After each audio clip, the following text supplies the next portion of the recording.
Prego inserire i badge.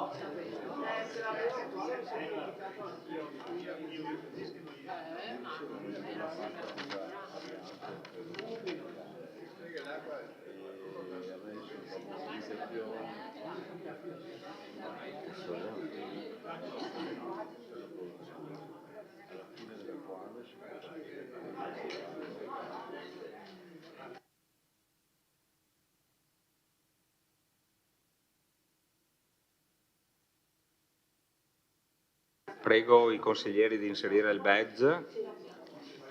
Iniziamo dal punto, il Consiglio Comunale dal punto in cui l'abbiamo lasciato ieri, ovvero abbiamo ancora 2 punti da svolgere, il punto 7 e il punto numero 8.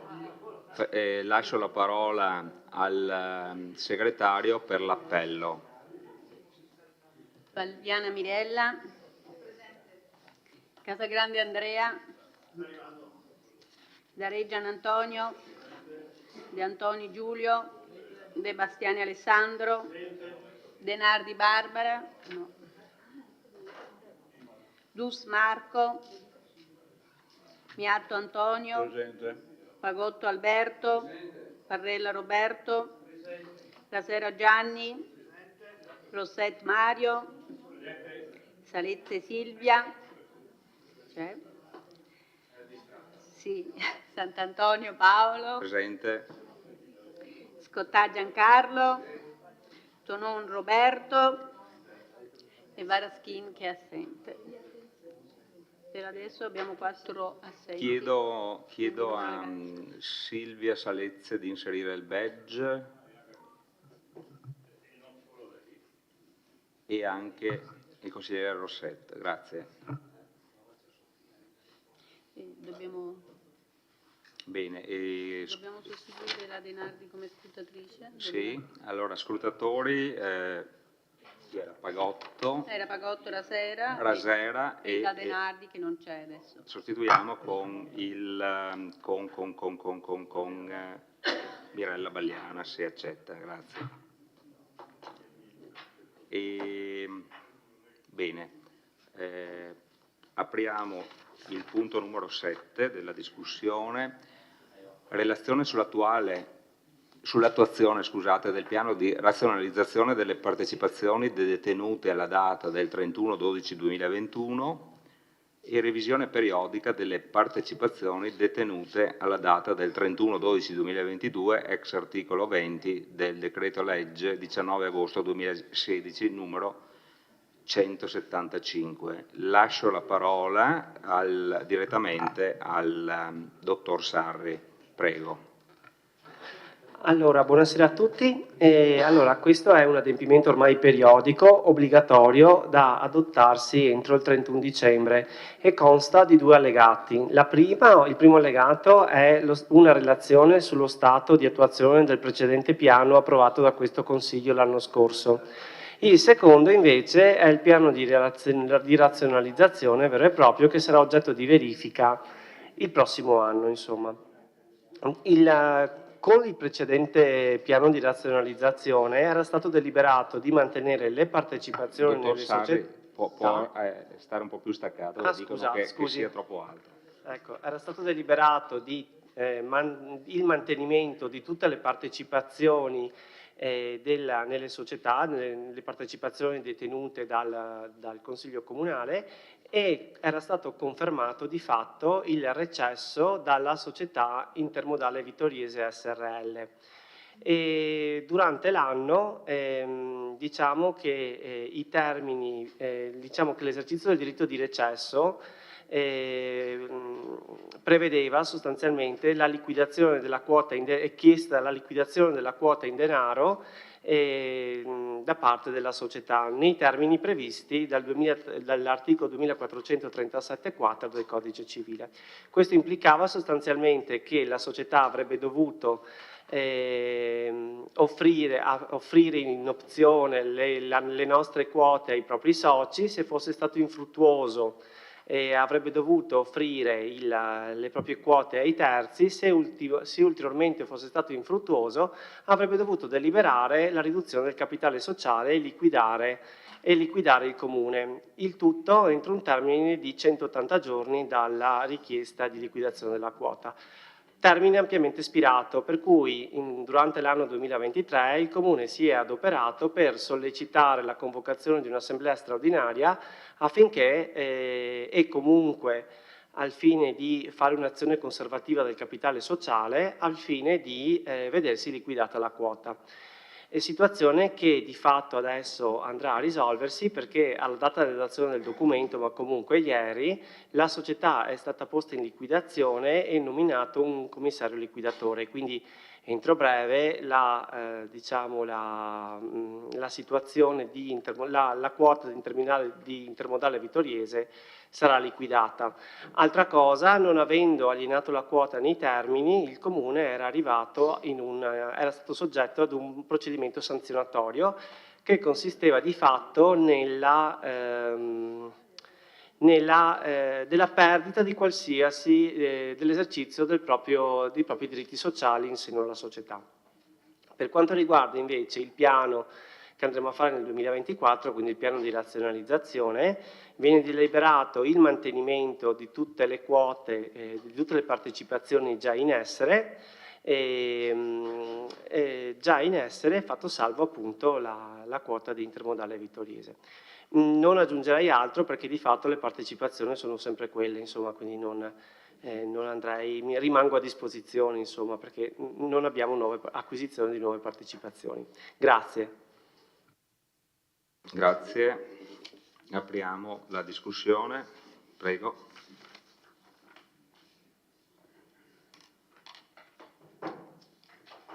Consigliere Tonon.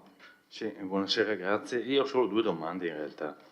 La prima è una curiosità che mi ha suscitato l'esposizione del dottor Sarri. Quando parlava della perdita dei diritti, vuol dire che in sede di liquidazione della società il Comune non ha votato? Tanto per capire. Non cambia niente, era una mera curiosità. E la seconda riguarda invece le percentuali di partecipazione, perché quella della MOM, Mobilità di Marca, se non ricordo male dal luglio 23 è diminuita perché con la gara è entrato il privato.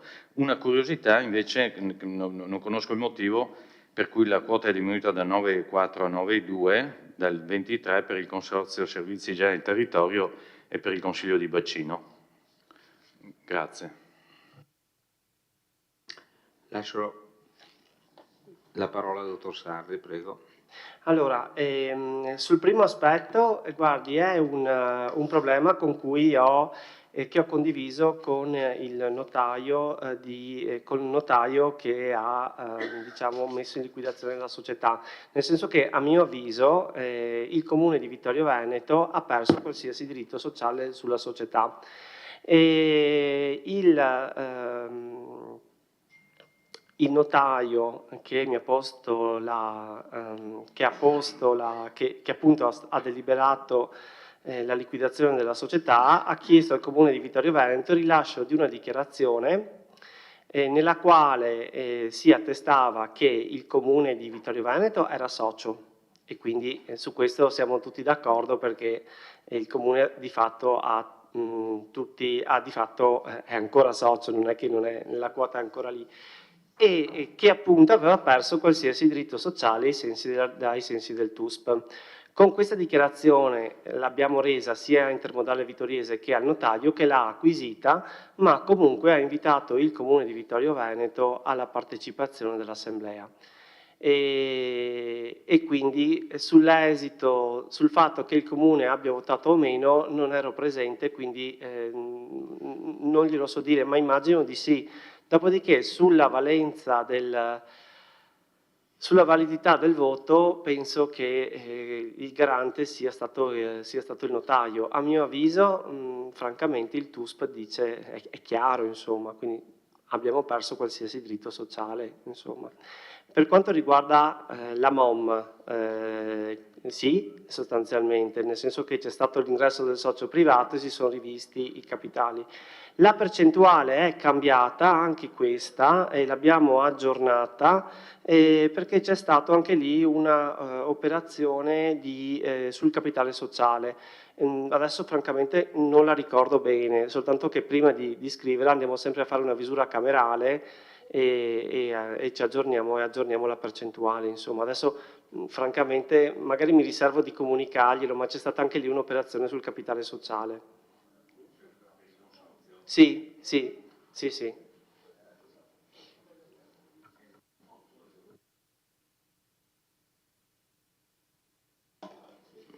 Altre prenotazioni?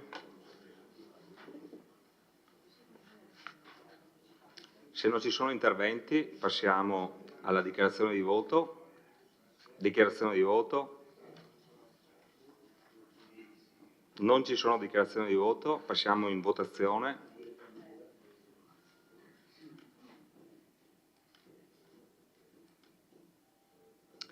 Prego, votate.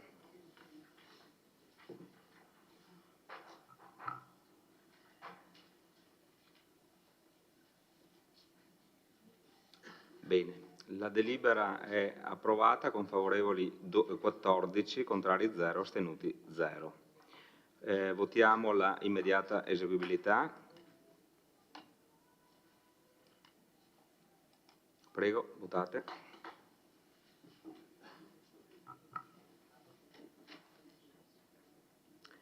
La delibera è immediatamente eseguibile con favorevoli 14, contrari 0, astenuti 0. Bene, passiamo al prossimo punto dell'ordine del giorno e ultimo. Ricognizione annuale dei servizi pubblici locali di rilevanza economica. Approvazione, relazione. Lascio sempre la parola al dottor Sarri, prego. Allora, grazie. Allora, questo è un adempimento nuovo che in parte si affianca al precedente costituendone un appendice. Praticamente questo adempimento si rientra nell'ambito della revisione legislativa dei servizi pubblici locali a rilevanza economica ed era di fatto prevista dal decreto 201/2022. Che comunque dava un tempo e fissava la ricognizione entro 12 mesi dalla data di entrata in vigore del decreto e quindi il 31 dicembre 2023.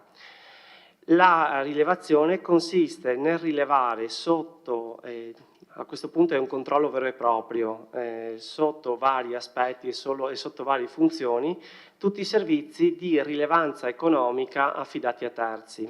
Intendendosi per tali, allora, i servizi servizi comunque offribili sul mercato, quindi di rilevanza economica, ma o dove c'è un intervento pubblico, o comunque se non c'è un intervento pubblico sarebbe offerto sul mercato a condizioni comunque diverse e sicuramente svantaggiose rispetto all'intervento pubblico e comunque affidati a terzi. E sempre il decreto legislativo distingue sostanzialmente i servizi pubblici locali di rilevanza economica a rete e non a rete e i servizi in house. Allora, sostanzialmente vanno rilevati tutti i servizi che il Comune affida totalmente a terzi. Capite bene che per quanto riguarda i servizi di rilevanza economica non a rete, quelli relativi al Comune sono innumerevoli e anche tanti. Se non che nell'agosto 2023 il Ministero del Made in Italy con un proprio decreto ha limitato, diciamo, il perimetro di rilevazione a 5 servizi di rilevanza economica non a rete, e cioè parcheggi, servizi cimiteriali, luci votive, trasporto scolastico, impianti sportivi. Questi sono i 5 servizi rilevati che dobbiamo rilevare per il MIT. Naturalmente, per quanto riguarda il Comune di Vittorio Veneto, di questi 5 rientriamo nell'ambito solo di 3, perché il trasporto scolastico non è affidato a terzi, è svolto dal Comune di Vittorio Veneto con degli appalti strumentali per la realizzazione del servizio. Tant'è che il corrispettivo del trasporto scolastico viene incassato dal Comune di Vittorio Veneto. Lo stesso dicasi per i servizi cimiteriali. Quindi servizi pubblici locali non a rete oggetto di rilevazione rimangono parcheggio, luci votive e impianti sportivi. Impianti sportivi naturalmente affidati a terzi, nel quale quindi dove diciamo, tutta la commercialità diciamo, viene affidata di fatto a terzi.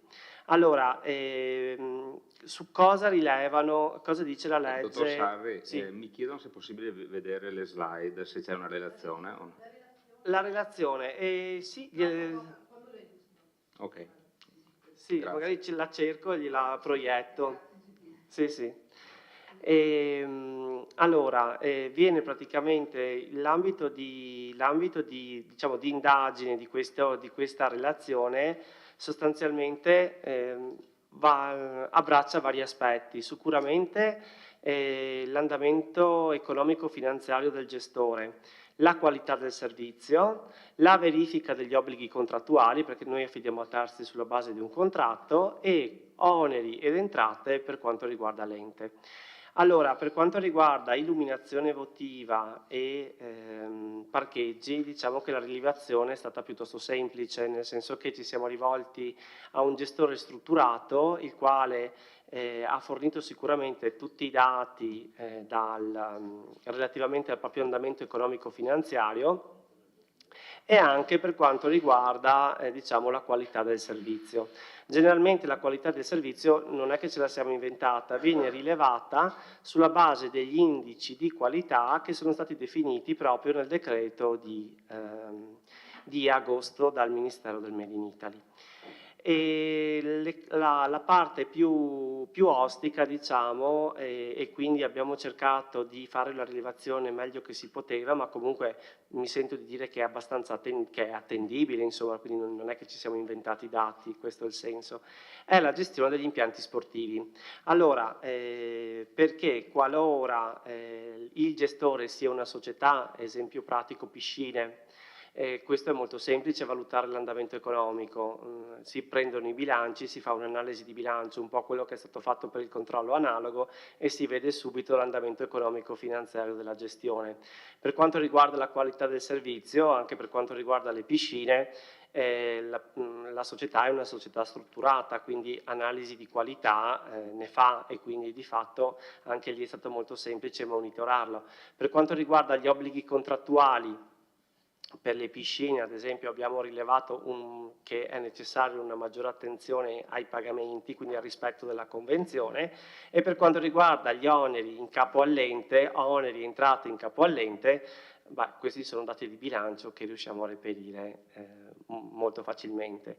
Il problema, le maggiori difficoltà che abbiamo incontrato, ma mi sento anche di giustificarle, insomma, perché queste povere associazioni si sono trovate tra capo e collo questi adempimenti e non sempre redigono un bilancio puntuale, non sempre sono abituate a fare una corretta analisi dei costi, non sempre sono abituate a tenere sotto controllo tutti i flussi che girano, oppure fare un'attenta analisi di qualità dei servizi. E quindi, ripeto, non mi sento di... abbiamo cercato, anzi devo dire che sono state anche molto collaborative, ecco. Quindi è il primo anno, siamo partiti, abbiamo fatto l'adempimento, sicuramente il prossimo anno sarà migliore. Naturalmente le altre rilevazioni hanno riguardato il campo da beach volley, lo stadio Barison, la gestione della pista d'atletica, oltre che alle piscine. Da questo dopo magari proiettiamo le schede, abbiamo fatto la rilevazione e abbiamo provato la ricognizione, insomma. Questo è il dato, insomma, ecco, questo è il dato. Cerco le schede se avete piacere di vederle e le proietto.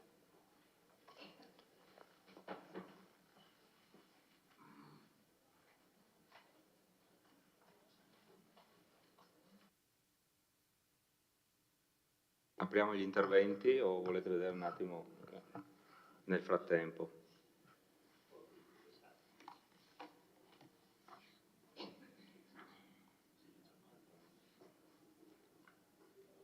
C'è qualcuno che vuole intervenire?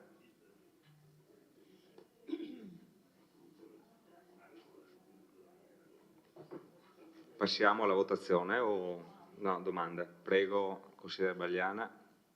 E approfitto, non ho con me i documenti ma li ho letti, quindi vado un po' a memoria rispetto a quello che ho letto e che ho lasciato a casa. Allora, e in particolar modo volevo soffermarmi sulla questione di Abaco e ho visto che nelle schede, beh, innanzitutto vorrei anche evidenziare che questo adempimento normativo nuovo io lo trovo interessante perché effettivamente per la prima volta ci dà una panoramica appunto di questi servizi e della gestione poi degli impianti attraverso le società sportive e secondo me lo trovo utile da un punto di vista anche della conoscenza, della trasparenza, no?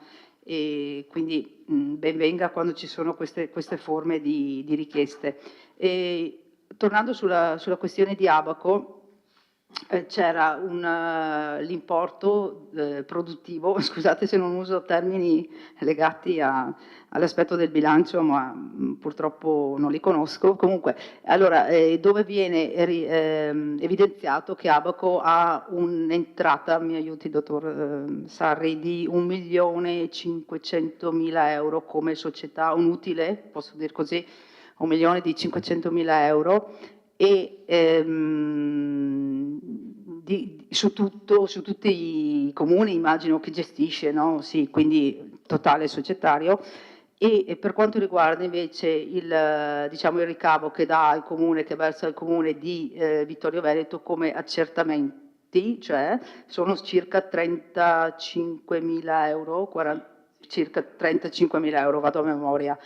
Ecco, allora io mi chiedevo se era possibile differenziare, non so se è fattibile, cioè differenziare quanto effettivo è il ricavo su città di Vittorio Veneto, magari ai prossimi anni, non lo so se è fattibile come dato, e in percentuale quanto viene dato appunto al comune di Vittorio Veneto come accertamento, che sono 35.000 euro.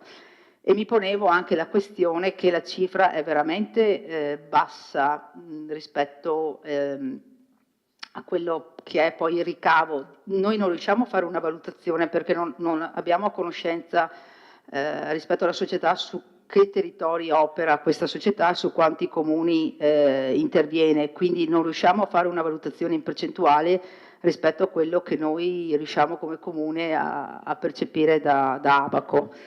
E questa è una riflessione che faccio e che sarebbe interessante approfondire perché poi, voglio dire, per un ricavo di 35.000 euro noi abbiamo parcheggi a pagamento su parecchio territorio comunale dal centro a Serravalle e a questo punto andrebbe fatta una riflessione rispetto a questa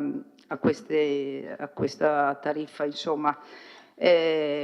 Poi sulla questione dei parcheggi a pagamento volevo anche evidenziare che adesso non mi ricordo il regolamento dei parcheggi, ma immagino che i residenti sia di Serravalle o chi opera a Serravalle non so se hanno uno sconto sull'abbonamento, ma questo non mi sembra, loro devono pagare l'abbonamento per intero e quindi anche questo io la butto là come riflessione rispetto a queste considerazioni.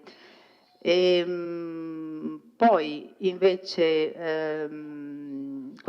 principalmente era questa la riflessione che volevo fare per Abaco. Invece per quello che riguarda gli impianti sportivi ho visto insomma che l'onere del comune per gli impianti sportivi il maggiore è verso la piscina, naturalmente mi sembra ammonta sui totale 100.000 euro circa, no? Su 3 voci, ecco.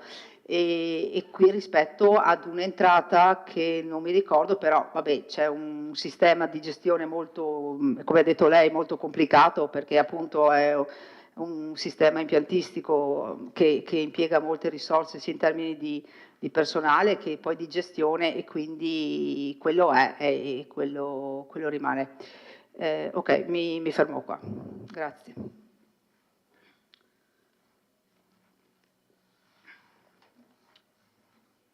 Dottor Sarri.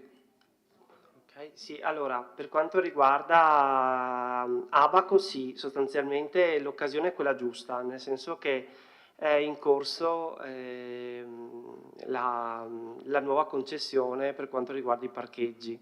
Quindi alla luce anche di questo nuovo adempimento e quindi questo maggior controllo che abbiamo, perché a questo punto non dobbiamo solo controllare la concessione in sé per sé, ma dobbiamo anche controllare tutta la qualità del servizio.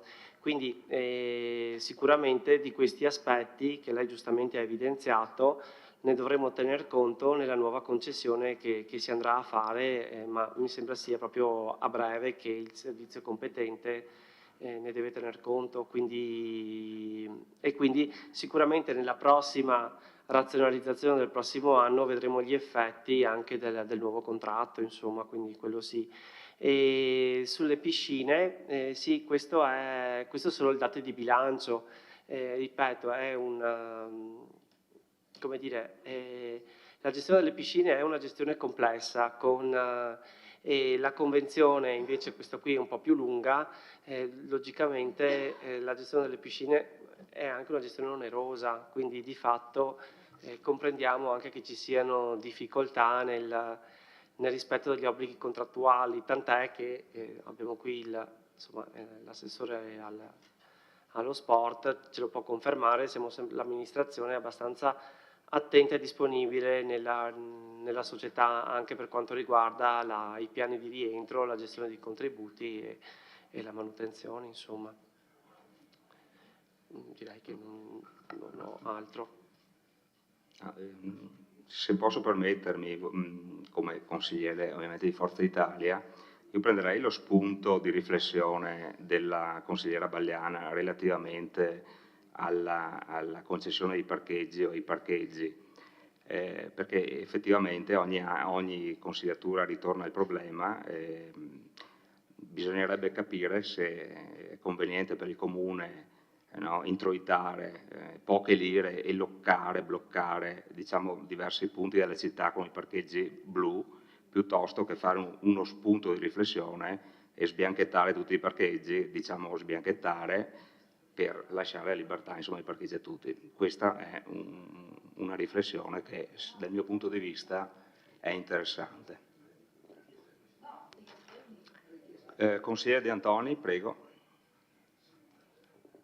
Brevemente, cioè, anche io non ho fatto a tempo ad approfondire questo tema perché è un po' un tema nuovo e l'impegno per il Consiglio di ieri era molto più importante, insomma, ecco, rispetto a questo.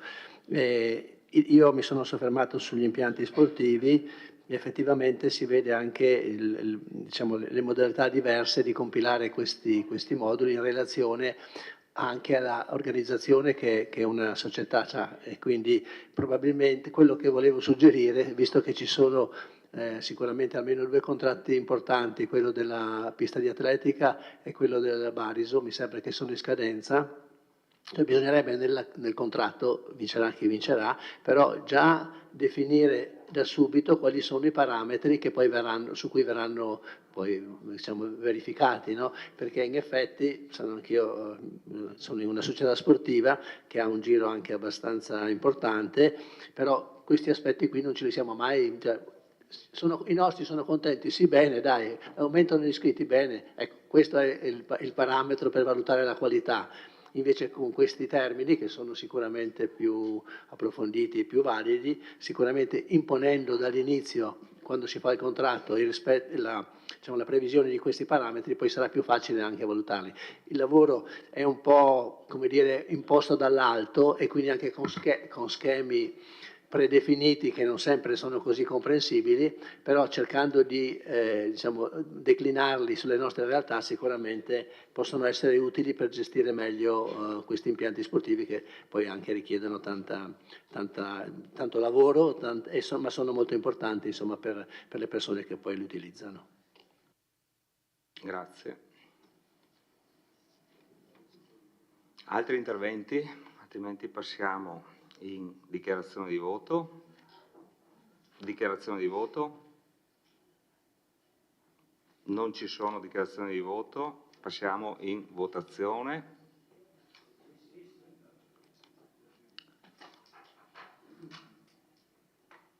Prego, votate.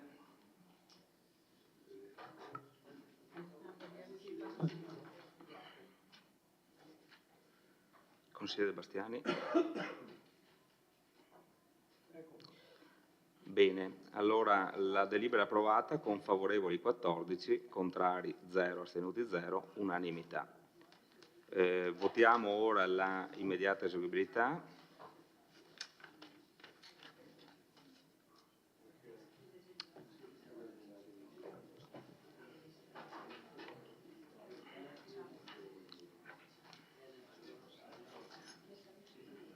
Consigliere De Antoni, una votazione, grazie. Bene, la delibera è immediatamente eseguibile con favorevoli 14, contrari 0, astenuti 0, unanimità. Abbiamo concluso il Consiglio Comunale. Prima di Natale approfitto per augurare a tutti voi, alle vostre famiglie e anche ai telespettatori buon Natale e buon fine anno. Grazie.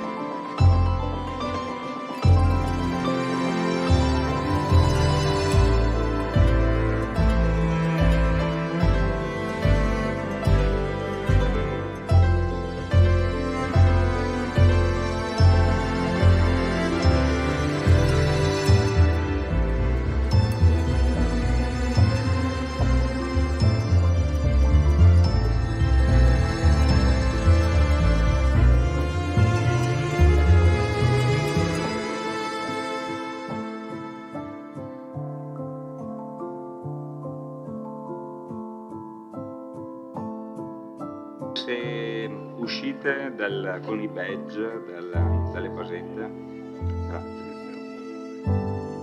se potete, se no.